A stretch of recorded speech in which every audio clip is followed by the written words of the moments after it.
Perkenalkan, nama saya Hilmi Pratomo, dosen ilmu Al-Quran dan Tafsir Universitas Sains Al-Quran Unsik, Jawa Tengah di Wonosobo. Saya membuat video ini dalam rangka melengkapi salah satu persyaratan mengikuti sertifikasi dosen tahun 2025, yaitu pernyataan diri dosen dalam unjuk kerja Tridharma Perguruan Tinggi atau PDB UKT-PT. Dalam kesempatan ini kami mengambil mata kuliah ilmu qiraat, teori dan implikasi terhadap tafsir sebagai sampel pembelajaran. Mata kuliah ini merupakan mata kuliah inti program studi ilmu Al-Quran dan Tafsir Unsik, diberikan kepada mahasiswa semester 3 dengan bobot 2 SKS. Mata kuliah ini dirancang agar mahasiswa mampu menganalisa pola relasi antara ragam qiraat dengan tafsir Al-Quran. Harapannya setelah mengikuti mata kuliah ini, mahasiswa mampu mengintegrasikan pemahaman dan wawasan qiraat dalam penafsiran. Adapun CPL Prodi Capaian Pembelajaran Lulusan Program Studi yang dilibatkan pada mata kuliah ini, CPLS bertakwa kepada Tuhan Yang Maha Esa dan mampu menunjukkan sikap religius, menjunjung tinggi nilai kemanusiaan dalam menjalankan tugas berdasarkan agama, moral dan etika. CPLKU menghargai keanekaragaman budaya, pandangan, agama dan kepercayaan serta pendapat atau temuan orisinal orang lain. Taat hukum dan disiplin dalam kehidupan bermasyarakat dan bernegara. CPLP menjunjung tinggi nilai-nilai dan etika akademik yang meliputi kejujuran dan kebebasan akademik serta otonomi akademik.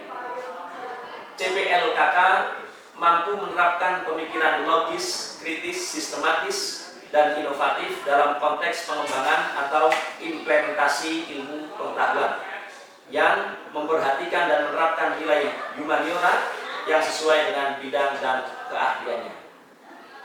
Adapun CPMK mata kuliah ini, pertama, mahasiswa dapat mengetahui madhab-madhab qiraat atau imam-imam qiraat.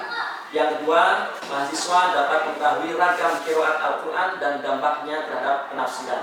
Yang ketiga, mahasiswa mengetahui pola relasi antara Al-Quran, qiraat dan tafsir. CPMK yang keempat, mahasiswa dapat bersikap bijak serta dapat memberikan solusi atau alternatif dan menanggapi persoalan yang berkaitan dengan qiraat Al-Quran dalam kaitannya dengan penafsiran. Yang kelima, mahasiswa mampu mengembangkan ilmu qiraat melalui proyek learning. Terkait dengan itu, materi pokok atau bahan kajian mata kuliah ilmu qiraat, teori dan implikasi terhadap tafsir. Yang pertama adalah definisi qiraat, Al-Quran, objek ilmu qiraat, sumber ilmu qiraat, dan imam-imam qiraat. Yang kedua, relasi antara Al-Quran, qiraat dan tafsir. Yang ketiga, macam-macam qiraat. Yang keempat, pengaruh perbedaan qiraat dalam penafsiran dan hukum, baik qiraat mutawatirah, qiraat tafsiriyah ataupun qiraat syadzah. Berikutnya, kategorisasi tafsir bil qiraat dan validitas qiraat sebagai basis penafsiran. Adapun referensi utama mata kuliah ini, yang pertama adalah kitab ilmu qiraat Nas'atuhu Atwaru Atharuhu fil Ulum Syar'iyyah karya Syekh Nabil Ibnu Muhammad Ibrahim. Yang kedua, tafsir Al-Quran bil Qiraat Qur'aniyah Ashar karya Syekh Abdullah Ali Al-Mahali. Yang ketiga, kitab An-Nasru fil Qiraatil Ashar karya Syekh Ibnu Al-Jazari. Kemudian tafsir Al-Jami' Ahkamul Quran karya Imam Al-Qurtubi, dan referensi utama yang terakhir adalah kitab Mu'jamul Qiraat karya Syekh Abdul Latif Khatib cetakan Darus Sa'duddin. Adapun untuk mendukung referensi utama, yang pertama adalah buku Al-Quran dan Qiraat karya karya Abduh Zulfidar Akaha. Yang kedua, Qiraatul Ashr min Asy-Syadibiyah wa Durrah karya Syekh Mahmud Khalil Al-Husari. Referensi pendukung berikutnya adalah berbagai artikel terkait dengan qiraat. Salah satunya adalah karya kami, yaitu kontribusi ragam qiraat tafsiriyah dalam penafsiran ayat bernuansa gender, telaah Quran surah An-Nisa ayat 24, dan juga artikel kami bersama tim kontribusi qiraat syaddah dalam ma'ani Quran dan kaidah bahasa Arab, serta implikasi varian qiraat pada penafsiran ayat-ayat talak dalam Quran surah Al-Baqarah. Terkait dengan sistem penilaian, ada 4 komponen dan bobot penilaian. Yang pertama, absen dan keaktifan 40%. Kedua, tugas terstruktur berbobot 20%. Ketiga, ujian kompetensi tengah semester 10%. Dan yang keempat, ujian kompetensi akhir semester berbobot 30%. Terkait dengan metode pembelajaran, ada 4 metode. Yang pertama, ceramah. Kedua, diskusi kelas dan tanya jawab. Ketiga, case method atau pembelajaran berbasis studi kasus. Yang keempat, project based learning atau pembelajaran berbasis proyek. Adapun bentuk pembelajaran mata kuliah ini dilaksanakan secara offline dan online atau daring dan luring. Berikut proses pembelajaran di kelas dengan bentuk luring. Assalamualaikum warahmatullahi wabarakatuh. Waalaikumsalam warahmatullahi wabarakatuh. Alhamdulillah wa syukurillah wa ni'matillah la haula wa la quwata illa billah, amma ba'du. Sobahul khair, Sobahus surur. Bagaimana kabar kalian hari ini? Alhamdulillah sehat. Alhamdulillah sehat semuanya ya. Alhamdulillah pada kesempatan kali ini kita bisa melanjutkan perkuliahan mata kuliah ilmu qiraat, teori dan implikasi terhadap tafsir. Mari bersama-sama kita buka perkuliahan ini dengan membaca basmalah. Bismillahirrahmanirrahim. Oke, berikutnya silahkan isi absensi kehadiran kalian di sistem akademik. Silahkan sistem akademiknya dibuka, isi kehadiran kalian.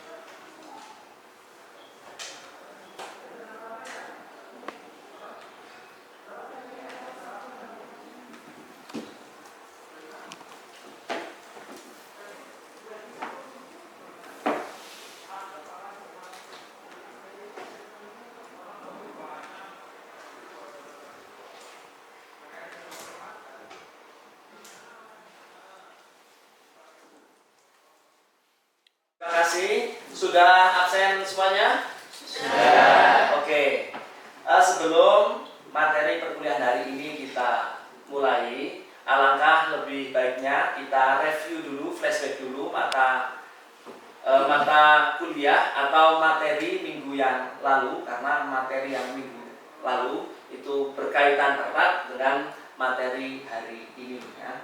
Materi minggu yang lalu terkait dengan apa? Terkait dengan aqsamul qiraat ya, atau macam-macam qiraat. Barangkali salah satu dari kalian ada yang ingin mereview atau flashback. Oh iya, ya silakan Mbak. Ya Mbak Nufus, moga Mbak Nufus silakan. Ya, minggu kemarin kita membahas mengenai macam-macam qiraat. Yang pertama ada qiraat mutawatir, yaitu qiraat yang diriwayatkan oleh sanad dalam jumlah banyak, menyambung sampai Nabi dan tidak ada kemungkinan untuk berbohong. Kemudian yang masuk dalam kategori qiraat mutawatir ini adalah qiraat yang diriwayatkan oleh 7 imam yang biasa kita kenal dengan qiraat sab'ah. Selanjutnya qiraat al-masyhurah, yaitu qiraat yang diriwayatkan oleh sanad yang banyak, akan tetapi jumlahnya tidak sampai kepada mutawatir.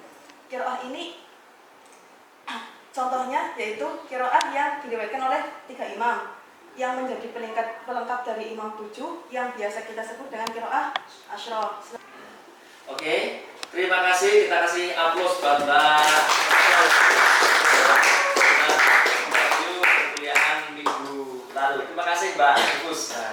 tetap semangat. Mari kita lanjutkan. Tema kita hari ini yaitu relasi antara Al-Quran, qiraat, dan tafsir. Tema ini penting sekali karena apa? Karena di sana ada relasi yang penting antara apa? Antara qiraat Al-Quran dan tafsir. Qiraat Al-Quran dan tafsir. Sebab apa? Sebab ikhtilaful qiraat atau perbedaan qiraat ini tidak hanya sekedar memudahkan cara kita membaca Al-Quran, akan tapi jauh di sana ragam qiraat itu punya implikasi atau punya pengaruh terhadap apa? Punya pengaruh terhadap tafsir. Sebelum kita melangkah jauh terkait dengan ikhtilaful qiraat wa atharuha fit tafsir wal ahkam, kita pelajari dulu relasi antara apa? Al-Quran, qiraat, dan Al-Quran, qiraat, dan tafsir, ya. Capaian pembelajaran yang kita targetkan hari ini, mahasiswa nanti diharapkan mampu memahami relasi antara apa? Al-Quran, qiraat, dan tafsir, serta menganalisa sekaligus mengomentari terkait dengan apa? Relasi antara Al-Quran, qiraat, dan tafsir, serta pengaruh ragam qiraat terhadap apa? penafsiran dan hukum, ya. Untuk referensi yang bisa kita jadikan panduan dalam pertemuan hari ini diantaranya adalah kitab Mu'jamul Qiraat. Kitab apa? Kitab Mu'jamul Qiraat. Ini untuk mengetahui fenomena qiraat, mulai dari qiraat apa? Qiraat mutawatir, qiraat syadzah, ahad masyhurah, dan lain-lainnya. Berikutnya, untuk mengetahui implikasi qiraat terhadap tafsir, ya, kita nanti mengacu pada kitab Tafsirul Quran bil Qiraat Al-Qur'aniyah Al-Ashr, ya. Kitab tafsir itu penafsiran, berisi penafsiran berbasis apa? Berbasis ikhtilaful qiraat. Oke, baiklah, terkait dengan relasi antara Al-Quran dan qiraat, ini ada 3 pendapat, ada 3 model. Yang pertama adalah integralistik. Apa? Integralistik. Paham ini menyatakan bahwa antara qiraat dan Al-Quran itu syai'un wahidun, sesuatu yang satu, sesuatu yang tunggal, tidak ada bedanya. Qiraat dalam hal ini dianggap apa? Sama dengan Al-Quran, nggak ada bedanya, ya. Qiraat di sini sama dengan Al-Quran, nggak ada bedanya. Salah satu argumentasinya yaitu baik qiraat maupun Al-Quran ini diambil dari akar kata yang sama, yaitu apa? Quran dan qiraat, ya, ini sama-sama apa? Sama-sama masdar, ya, sama-sama masdar. Pendapat yang kedua atau model yang kedua, Al-Quran dan qiraat ini punya hubungan sekularistik. Artinya apa? Ya, Quran itu syai'un, sesuatu, dan qiraat itu sesuatu hal yang lain. Keduanya berbeda. Ya, Quran, qiraat ya qiraat. Bisa disaksikan di monitor, ya. Al-Quran dan qiraat. Quran itu sendiri, qiraat ya sesuatu hal yang lain. Sesuatu hal yang namanya hubungan apa? Sekularistik, ya, sekularistik. Yang ketiga yaitu hubungan simbiotik, ya. Hubungan apa? Hubungan simbiotik. Ya, ini bisa dipahami dari hubungan simbiotik bahwa tidak selamanya Al-Quran ini berbeda dengan qiraat, ya. Akan tapi tidak selamanya Al-Quran ini apa? Sama dengan qiraat, ya, sama dengan qiraat. Hal ini karena apa? Hal ini karena tidak semua macam-macam qiraat itu dianggap sebagai apa? Al-Quran. Yang dianggap sebagai Al-Quran yaitu qiraat apa tadi? Lafuz. Qiraat yang mutawatir, itu yang qiraat yang dianggap sebagai Al-Quran. Sedangkan qiraat-qiraat yang lainnya seperti qiraat syadzah, ahad masyhurah itu dianggap sebagai apa? Ya, fenomena qiraat saja, atau dhahirul qiraat saja. Ya, dhahirul qiraat saja. Tapi yang dianggap sebagai Quran itu yang utama. Jadi hubungannya apa? Hubungannya adalah hubungan simbiotik. Anak-anakku semuanya yang dirahmati oleh Allah Subhanahu wa taala.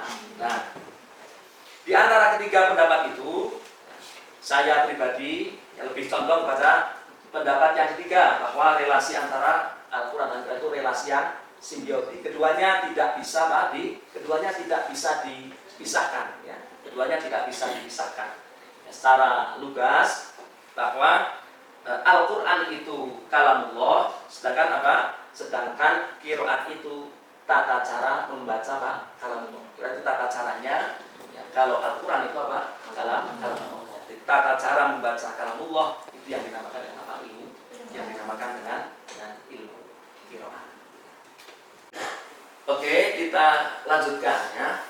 Berikutnya akan kita sampaikan terkait dengan apa? Langkah-langkah kerja ya, langkah-langkah kerja bagaimana ikhtilaful qiraat atau perbedaan qiraat itu punya implikasi atau punya apa? Atau punya pengaruh terhadap tafsir ya, punya implikasi atau pengaruh terhadap tafsir.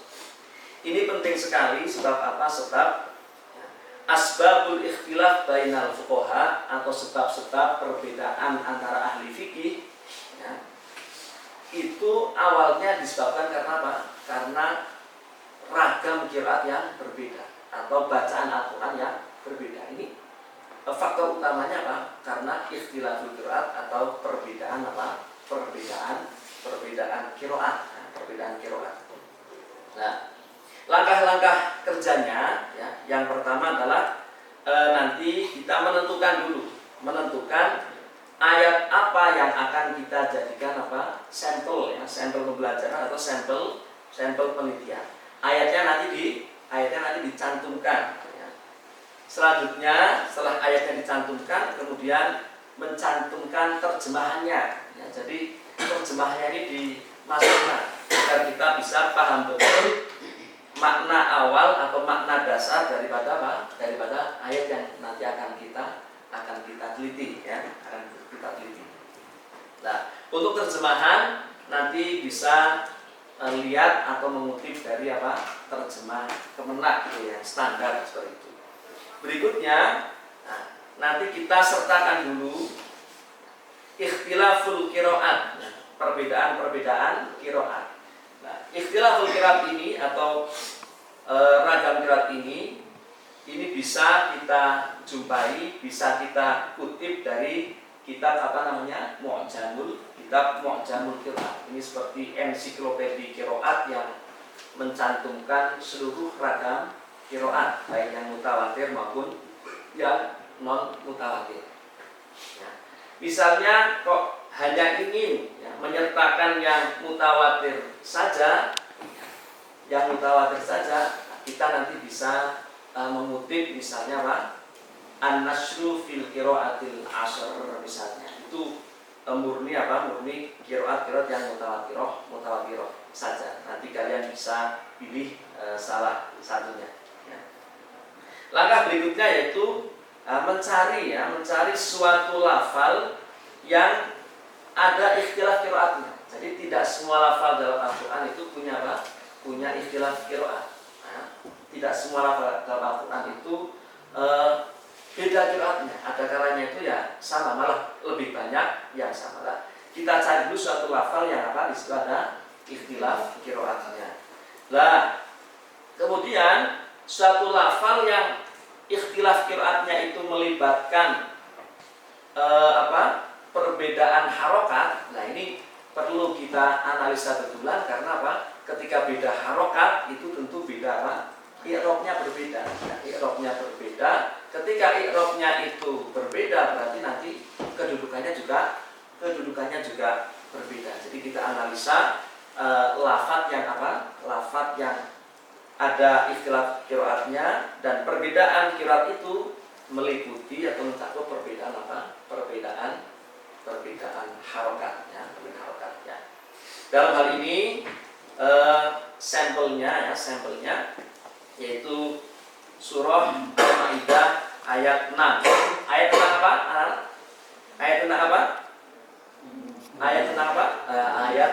Ayat tentang wudu ya. Bismillahirrahmanirrahim. Ya ayyuhalladzina amanu idza qumtum ilas sholati faghsilu wujuhakum wa aydiyakum ilal marafiq Faghsilu wujuhakum wa aydiyakum ilal marafiqi wamsahu bi ru'usikum wa arjulakum ilal ka'bain. Al-ayat. Shadaqallahul azim. Ya. Setelah apa tadi? Setelah ayatnya kita cantumkan, kemudian apa? Kita pelajari dengan sesama Pak, ya, terjemahnya agar kita bisa tahu makna dasarnya dulu, makna awalnya terlebih dahulu.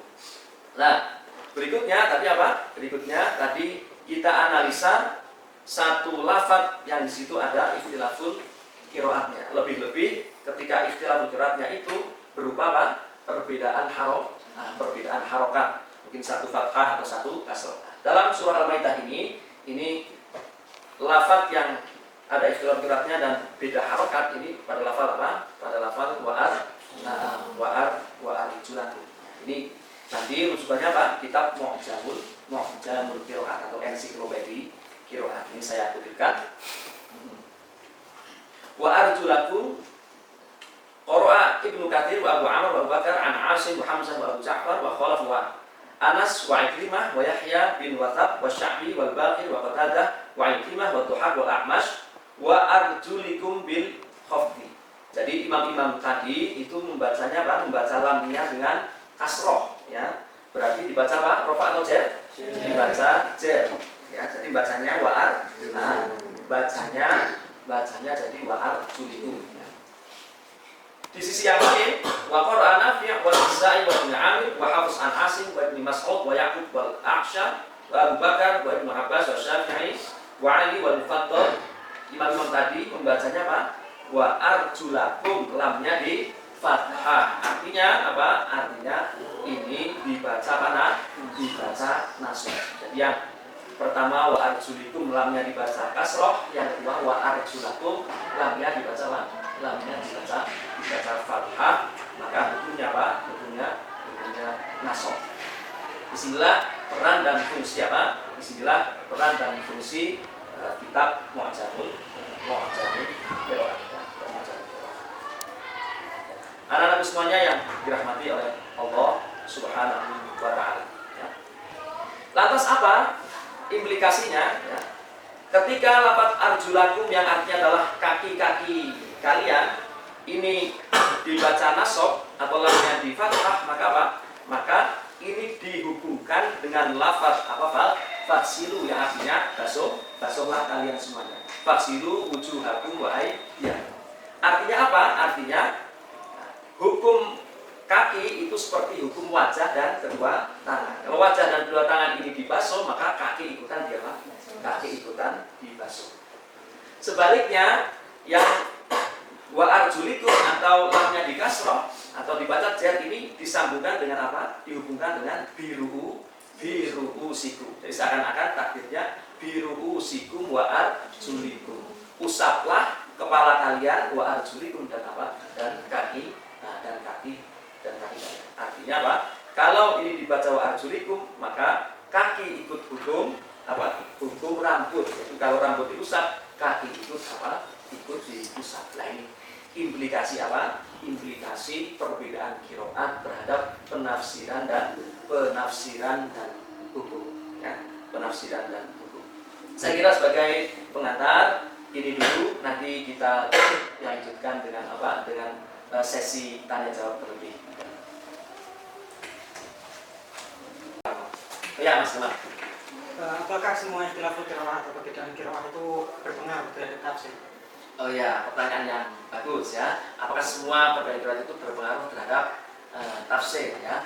Jawabannya apa? Jawabannya tentu tidak semua ikhtilaful qiraat itu punya pengaruh terhadap apa?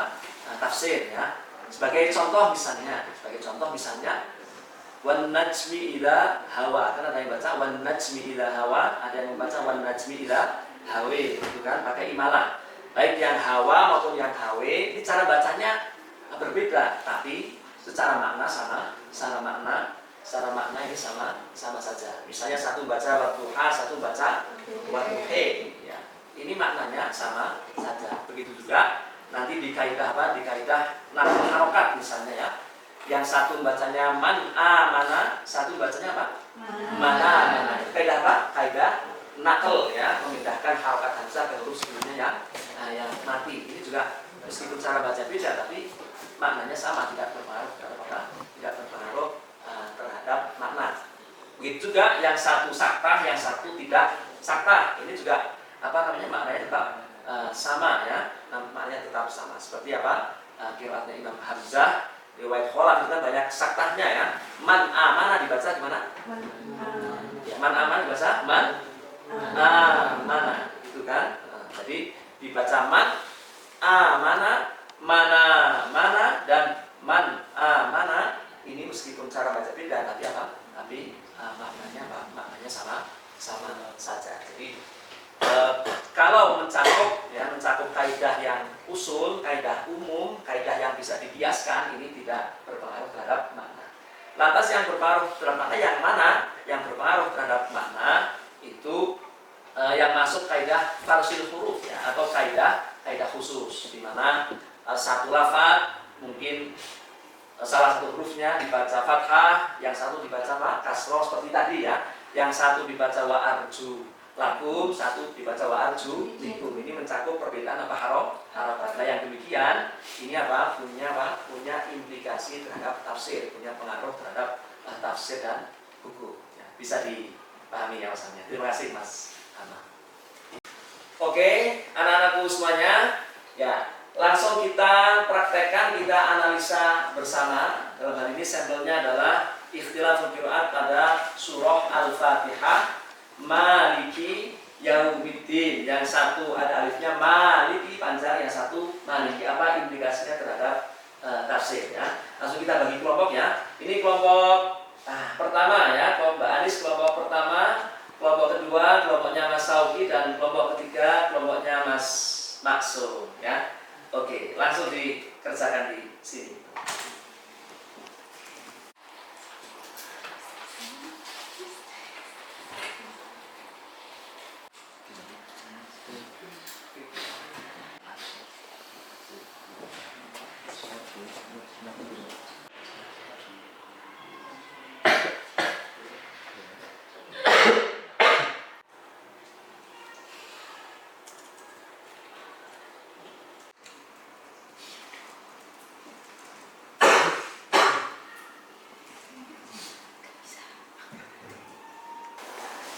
Oke, berikutnya. Oh ya, silakan hasilnya disampaikan. Ya, Mas Wisnu Abdar, monggo Mas Wisnu. Ini mempresentasikan hasil kerja kelompok kami tentang bentuk ikhtilaf qiraat Al-Fatihah ayat 4 Maliki Yaumiddin, yang dibaca panjang ada alif setelah mim dan tidak ada alif setelah mim, dibaca pendek. Dari qiraat Hafiz an Asim dengan alif setelah mim dibaca panjang Maliki Yaumiddin, maknanya yang memiliki hari pembalasan. Yang kedua, qiraat Imam Nafi' dan Imam Ibnu Katsir dan imam-imam yang lain dibaca pendek atau tanpa alif dengan makna raja atau mengembali hari pembalasan. Pengaruhnya terhadap tafsir, meskipun kedua bacaan yang berbeda, makna keduanya saling melengkapi, bukan bertentangan. Dengan penjelasan yang pertama, yang panjang dari qiraat Imam Hafiz, yang berarti pemilik fokus pada hak milik mutlak atas hari pembalasan. Yang kedua, yang dibaca pendek, Maliki, dimaknai raja atau fokus pada kekuasaan dan otoritas sebagai raja dan penguasa. Hikmah dan implikasinya terhadap tafsir, kebesaran Allah ditunjukkan secara lengkap. Dia bukan hanya penguasa atau yang bisa memerintah, tetapi juga pemilik atau yang berhak mutlak terhadap hari pembalasan. Oke, terima kasih Mas Wisnu atas pemaparannya. Kita kasih aplaus ya. Alhamdulillah, pertemuan hari ini telah selesai. Dari pertemuan hari ini bisa kita simpulkan bahwa relasi antara Al-Quran dan Qiraat adalah relasi simbiosis, saling membutuhkan ya, saling membutuhkan, tentunya punya hubungan yang strategis. Berikutnya terkait dengan perbedaan qiraat dan pengaruhnya terhadap tafsir. Ini kita simpulkan bahwa perbedaan qiraat itu punya peran signifikan di dalam penentuan tafsir, penentuan makna, dan tentunya terdapat penentuan hukum ya, penentuan hukum. Demikianlah video proses pembelajaran telah kami sampaikan. Semoga bisa menjadi bahan pertimbangan dalam proses sertifikasi dosen tahun 2025. Wallahul muwaffiq ila aqwamit thoriq. Assalamualaikum warahmatullahi wabarakatuh.